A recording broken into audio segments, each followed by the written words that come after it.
भगवान कहते हैं भीष्म पितामह को बाणों की सैया पर नहीं पटक सकता, बहुत भजन किया है उसने, मेरा दर्शन किया है उसने, मेरा कीर्तन किया है उसने, बाणों की सैया पर कैसे पटक दूंगा। भगवान जैसे ही बोले तो रुक्मणी जी बोली आप चिंता मत करो, जितनी एकादशी के व्रत भीष्म पितामह ने करे वो दुनिया में किसी ने नहीं करे। गौ माता की गौशाला में भीष्म पितामह जाते थे, 26 एकादशी के नाम पर 26 गौशालाओं का स्मरण भीष्म पितामह करते थे।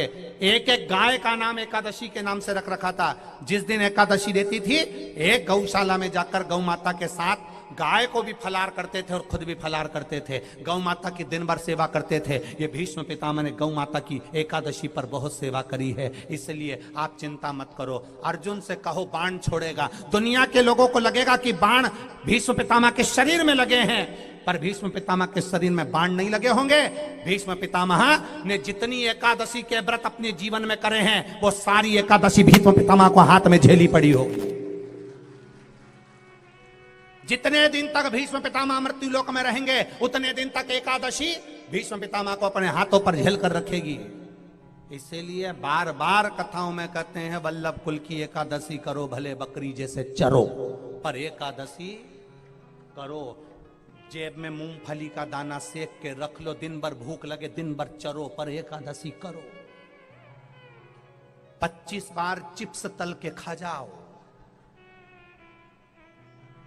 4 इतने बड़े बड़े पपीते लिया सुबह से लेकर रात तक खाते रहो, पर एकादशी करो, काम आती है।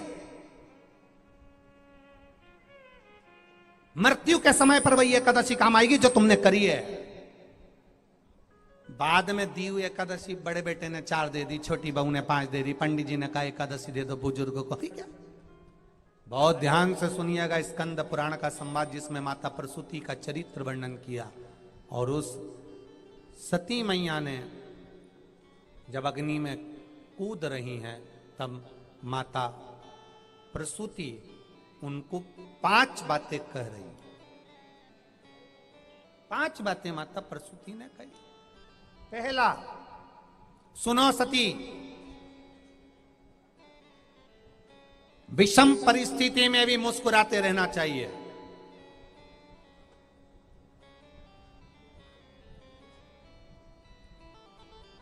आज मान लो अगर विषम परिस्थिति है तो सती थोड़ा सा मुस्कुराओ, क्रोध को छोड़ो।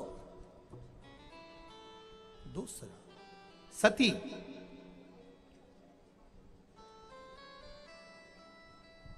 पति के घर में रहो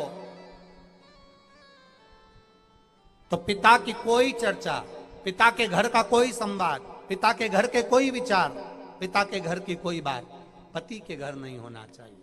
और सती पिता के घर में रहो तो तुम्हारा वैभव, तुम्हारी सत्ता, तुम्हारा दृढ़ता, तुम्हारा आनंद कितना है वो तुम्हारे अनुकूल रखी। प्रसूति अपनी सती पुत्री को 3 नंबर के संवाद में कहती है कि ध्यान रखना सती, दुनिया के हाथ पैर जोड़ने से अच्छा है एक बार उस परमात्मा के हाथ पैर जोड़कर देख लेना, कार्य सफल हो जाए।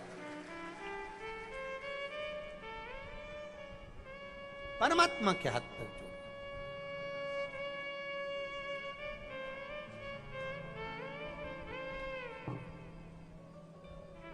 कितनी कितनी विडंबना संसार की, कितनी विडंबना, कितनी विडंबना। हम क्यों ना परमात्मा के हाथ पर जोड़ें, हम क्यों ना परमात्मा की शरणागति ग्रहण करें, हम क्यों ना परमात्मा की भक्ति ग्रहण करें, हम क्यों ना परमात्मा के चरणारविंद का रसतत्व ग्रहण करें। क्यों भटके हम। प्रसूति सती से कह रही है दुनिया में संसार सागर में ऐसा कोई नहीं जन्मा जिसके जीवन में दुख नहीं आया, आएगा। दुख परमात्मा देता है तो झेलने की सामर्थ्यता भी परमात्मा देता है, बस उस सामर्थ्यता के अनुसार हमें चलना होगा, उस सामर्थ्यता के। चौथी बात के अंतर्गत सती से कहा, सती इस चित्त को, इस मन को अंत घड़ी में परमात्मा में विलीन कर लेना चाहिए। और पांचवी बात कही, सती अगर सच्चा विश्वास है, सच्चा भरोसा है, सच्ची दृढ़ता है, सच्ची दृढ़ता, सच्चा भरोसा और सच्चा विश्वास है, तो परमात्मा खुद आकर गोदी में झेल लेता है। शिव पुराण कह रही है, गाय अगर तुम्हारे दरवाजे पर आती है, संत ब्राह्मण अगर तुम्हारे दरवाजे पर आते हैं, और बहन बेटी अगर तुम्हारे दरवाजे पर आती है, तो तुम्हारे घर का काल हर कर चली जाती है। गौ माता तुम्हारे दरवाजे पर आए, बहन बेटी तुम्हारे दरवाजे पर आए, संत ब्राह्मण तुम्हारे दरवाजे पर आए, वो तुम्हारे काल का हरण कर लेते हैं। कोई दुख आने वाला था, कोई तकलीफ आने वाली थी, कोई कष्ट आने वाला था, कोई बीमारी आने वाली थी, कोई रोग आने वाला था, गाय दरवाजे पर आ गई। घर के लोगों ने कहा भी रोटी दी थी, डंडा लेकर पहुंच गए, ना ना ना, दूसरी बार आ गई ना, दूसरी बार रोटी दे दो। ध्यान देना, आप जितना बांट कर चलते हो ना, उतना आपके पास प्राप्त होता है, उतना प्राप्त होगा। स्वयं खा लेना सुकृति है, छुड़ा कर खा लेना विकृति है, और बांट कर खाना यह भारत देश की संस्कृति है। बांट कर, प्रत्येक मनुष्य का यह विचार रहता है, प्रत्येक मनुष्य की यह इच्छा रहती है कि हम मृत्यु लोक में आए हैं तो हम मुक्त हो जाए, हमें मुक्ति मिल जाए।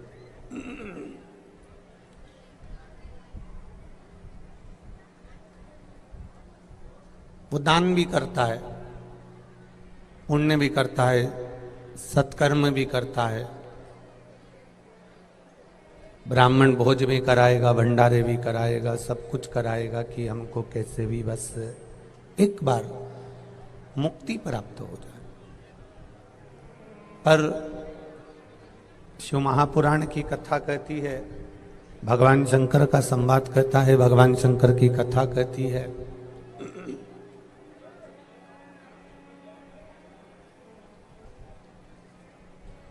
कि बिना भक्ति के, बिना भजन के, बिना कीर्तन के, बिना स्मरण के, बिना मंत्र जाप के, बिना भगवत भजन के मुक्ति सहज नहीं है। केवल मंदिर तक चले जाना ये भक्ति का मूल तत्व नहीं है।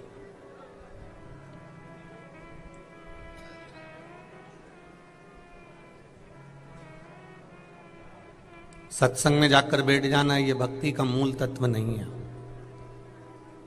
कथा में पहले भी आपको कहा, आज फिर समझाते हैं। ये लाइट के तार सब दूर बिछा दिए जाएं और मालूम पड़े इस लाइट के तार को कनेक्शन ही नहीं जोड़ा हो पिलक के अंदर, तो लाइट के तार बिछा जरूर दिए हैं पर कनेक्शन तो जुड़ा ही नहीं है। बोर्ड में तार लगा ही नहीं है और कनेक्शन सब दूर बिछा हुआ है, तार सब दूर बिछे हुए हैं। कथा में जाकर बैठ गए, मंदिर में जाकर बैठ गए, भजन में जाकर बैठ गए, संकीर्तन में जाकर बैठ गए, भगवान की भक्ति में जाकर बैठ गए और आपका कनेक्शन, आपका हृदय, आपका चित्त, आपका मन परमात्मा के चरणों में जुड़ा ही नहीं, तो फिर लाइट कैसे आएगी, प्रकाश कैसे होगा और उस परमात्मा का चरणारविंद का दर्शन कैसे होगा, ये विचार करिए। सत्संग में जाकर बैठ जाने से परमात्मा नहीं मिल जाएगा, मंदिर में जाकर बैठ जाने से परमात्मा नहीं मिल जाएगा। परमात्मा को प्राप्त करने के लिए ये मन, ये बुद्धि, ये चित्त, ये परमात्मा के चरणारविंद में लगाना पड़ेगा।